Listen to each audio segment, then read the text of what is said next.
بسم اللہ الرحمن الرحیم. ویلکم اینڈ السلام علیکم. Grade 9 boys. امید ہے آپ سب خیر خیریت سے ہوں گے اور اچھی اپنی ویکیشنز کو جو ہے وہ سیلیبریٹ بھی کیا ہوگا. تو اس کے ساتھ ساتھ اپنی صحت کا بھی خیال رکھنا بہت ضروری ہے، لیکن سب سے امپورٹنٹ چیز یہ ہے کہ ساتھ ساتھ اپنی اسٹڈیز کو بھی ٹائم دینا ہے. تو اسٹوڈنٹس، مطالعہ پاکستان میں آپ کو ونس اگین خوش آمدید کہتی ہوں. ہم لوگ جو ہے وہ یونٹ نمبر 2 کو اب پڑھ رہے تھے، یعنی اس کا ریویو کر رہے تھے، کیونکہ ختم تو ہم کر چکے تھے. تو اب ہم جو ہے اس کا ریویو کر رہے تھے. یونٹ 1 ہمارا مکمل ہو چکا تھا. یونٹ نمبر 2 میں جو ہمارا آج کا ٹاپک ہے وہ ہے جی گاندھی جناح ٹاکس، یعنی آج ہم گاندھی جناح مذاکرات کے بارے میں پڑھیں گے کہ جو 1944 میں ہوئے تھے گاندھی جناح مذاکرات. اس میں کہہ رہے کہ اب جو اس میں سب سے پہلے کہتے in the light of C R formula, کہ جو ہم لوگوں نے اپنا پچھلا لیکچر پڑھا تھا سی آر فارمولا کے بارے میں، جو کہ چکرورتی راج گوپال آچاریہ نے پیش کیا تھا. اور راج گوپال آچاریہ کون تھے؟ راج گوپال آچاریہ جو تھے وہ مدراس سے کانگریس کے ایک بڑے رہنما تھے، اور انہوں نے دونوں جماعتوں کو لانے کی بہت کوشش کی، لیکن اس میں بھی ناکامی ہوئی. اس کے بارے میں ہم لوگوں نے اپنے پچھلے لیکچر میں ڈیٹیل سے پڑھا تھا. اب یہاں پہ کہہ رہے ہیں the light of C R formula, کہ جو سی آر فارمولے کی روشنی میں ٹاکس ور ہیلڈ، مذاکرات ہوئے بٹوین قائد اعظم اینڈ گاندھی، قائد اعظم محمد علی جناح اور گاندھی کے درمیان میں. اور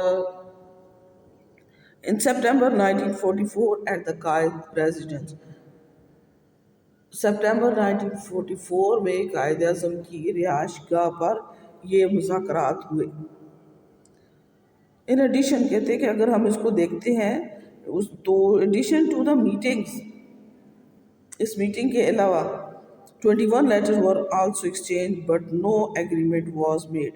کہتے ہیں کہ ان ملاقاتوں کے علاوہ جو قائد اعظم کی رہائش گاہ پر جو ملاقاتیں ہوئی تھی قائد اعظم کی اور گاندھی کی، اس کے علاوہ تقریباً 21 لیٹرز یعنی 21 خطوط کا آپس میں تبادلہ بھی کیا، لیکن جو ایگریمنٹ ان کے درمیان، یعنی جو جن معاملات میں اختلاف تھا وہ اسی کی طرح موجود رہے.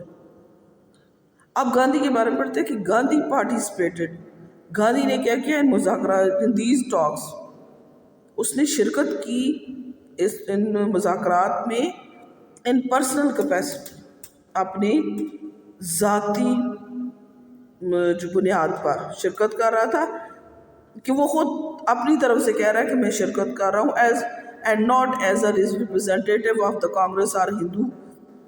کہتے ہیں کہ میں جو ہوں وہ صرف اپنی نجی حیثیت سے ان مذاکرات میں شرکت کر رہا ہوں، نہ تو میں کانگریس کی طرف سے کوئی نمائندہ بن کے آیا ہوں اور نہ ہی میں ہندوؤں کی طرف سے نمائندہ بن کے آیا ہوں. تو پھر یہ کیا بات تھی؟ which was not free of doubt for Quaid Azam. تو قائد اعظم کے لیے جو بھی بات تھی یہ شکوک و شبہات سے خالی نہیں تھی، کہ ایک اتنا بڑا لیڈر ہے جو آ کے میرے سے ڈسکشن کر رہا ہے، لیکن وہی ساتھ یہ بھی کہتا ہے نہ تو یہ میں ڈسکشن جو ہوں کانگریس کے رہنما کی حیثیت سے کر رہا ہوں اور نہ ہی میں ہندوؤں کے لیڈر کی حیثیت سے کر رہا ہوں، بلکہ میں نجی حیثیت سے کر رہا ہوں. تو پھر قائد اعظم نے کہا کہ یہ کیا بات ہوئی؟ یہ تو کوئی بات نہیں. انہوں نے کہا کہ اس میں تو پھر ہمیں ڈاؤٹ ہے کہ یہ کچھ بھی نہیں کر رہا، تو اس لیے بہتر یہی ہے کہ ان چیزوں کو یہیں پر چھوڑ دیا جائے. اس کے علاوہ گاندھی نے کیا کہا؟ In these talks Gandhi once again, جس میں جو مذاکرات ہوئے ان میں ایک دفعہ گاندھی نے پھر refuse the Muslim separate nationality, انہوں نے مسلمانوں کی جو جداگانہ قومیت سی اس کے انکار کو دوبارہ سے رپیٹ کیا.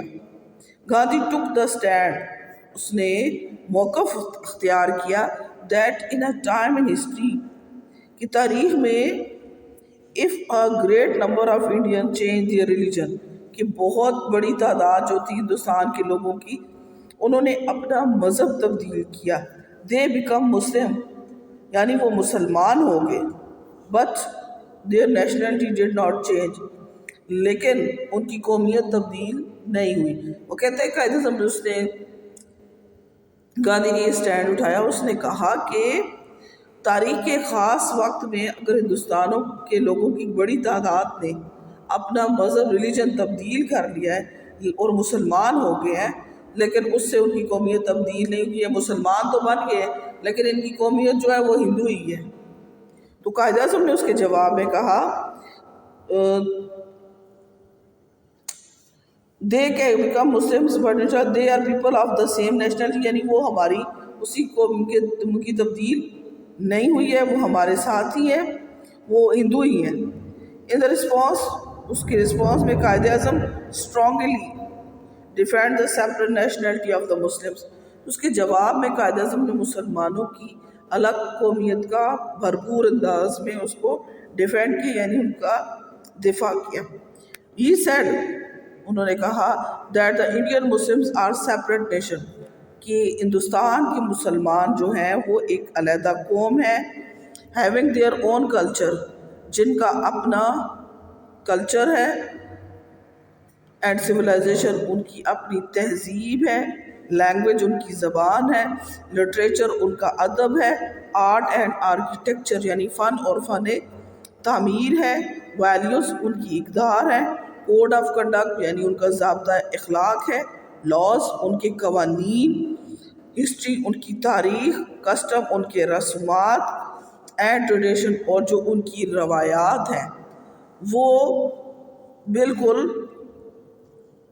چینج ہے، کہ وہ اپنی یہ ساری چیزیں ان کی، یعنی ان کہتے ہیں کہ انہوں نے کہا کہ ہندوستان کے مسلمان ایک علیحدہ قوم ہے جو اپنی تہذیب و تمدن، زبان، ادب، فنون لطیفہ، فن تعمیر، اقدار، ضابطہ اخلاق، قوانین، رسومات، تاریخ اور روایات رکھتے ہیں.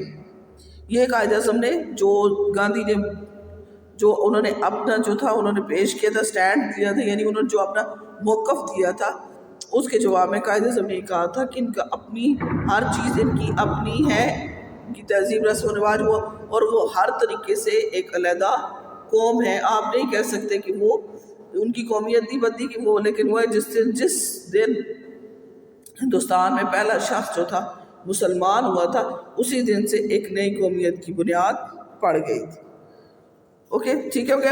اب نیکسٹ کہتے ہیں گاندھی آلسو انسسٹڈ، گاندھی نے زور دیا آن دا withdrawal آف تھرڈ پاور. اس نے کہا کہ ہم لوگ اب کیا کرتے ہیں کہ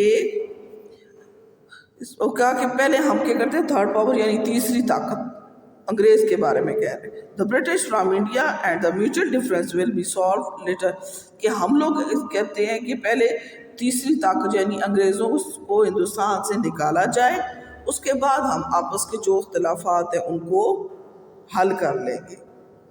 قائد اعظم آرگیوڈ، قائد اعظم نے اس کے جواب میں کہا، انہوں نے جو اپنا موقف اختیار کیا کہ that internal problems of Hindus and the Muslims solved be first، کہ مسلمانوں اور ہندوؤں کے اختلافات جو ہیں ان کا پہلے حل نکالا جائے، کہ جو آپس میں ان کے اختلافات ہیں اس کا پہلے حل نکالا جائے.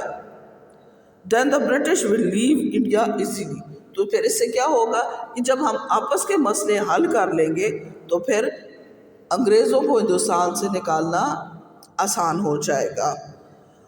otherwise the Muslims will come under the permanent domination of Hindu majority. تو اب کیا ہوگا کہ کہتے ہیں کہ اگر پہلے ہم لوگ انگریزوں کو ہندوستان، جب آپس کے مسئلے پہلے ہم حل کر لیں پھر انگریزوں کو نکالنا آسان ہوگا. بصورت دیگر کیا ہوگا کہ اگر ہم پہلے انگریز کو نکالتے ہیں تو پھر بعد میں خود جاتے ہیں، تو ایسی صورت میں کیا ہوگا، ہندوستان میں ہندوؤں کی اکثریت کے باعث جو مسلمان ہیں وہ ہمیشہ کے لیے ان کے غلام بن جائیں گے.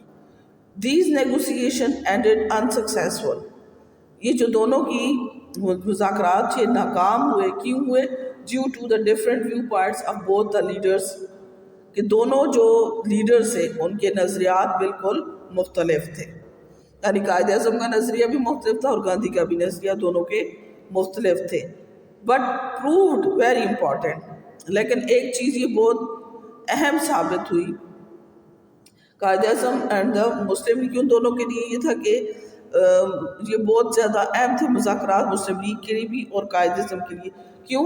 کیونکہ this was for the first time, یہ پہلی دفعہ ہوا تھا the Mr Gandhi was brought to negotiate about the partition of India, کہ جو گاندھی نے پہلی دفعہ تقسیم ہند کے مسئلے پر مذاکرات کیے. Due to these talks Quaid Azam removed many doubts regarding Pakistan.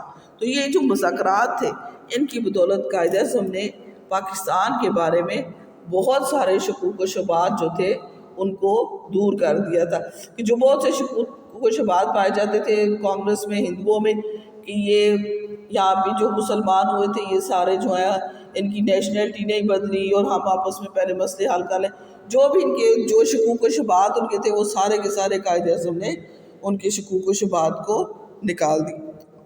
تو اسٹوڈنٹس یہ تو تھا آج کا ہمارا ٹاپک تھا گاندھی جینا ٹاکس. امید ہے آپ کو اس کی سمجھ آ گئی ہوگی. تو اسٹوڈنٹ اس میں سے آپ لوگوں نے جو امپورٹنٹ جو MCQs جو بنتے ہیں انہیں آپ نے اپنی اسائنمنٹ پہ لکھنا بھی ہے اور ان کو یاد بھی کرنا ہے. اوکے بچے، اپنا خیال رکھیے گا. اللہ حافظ.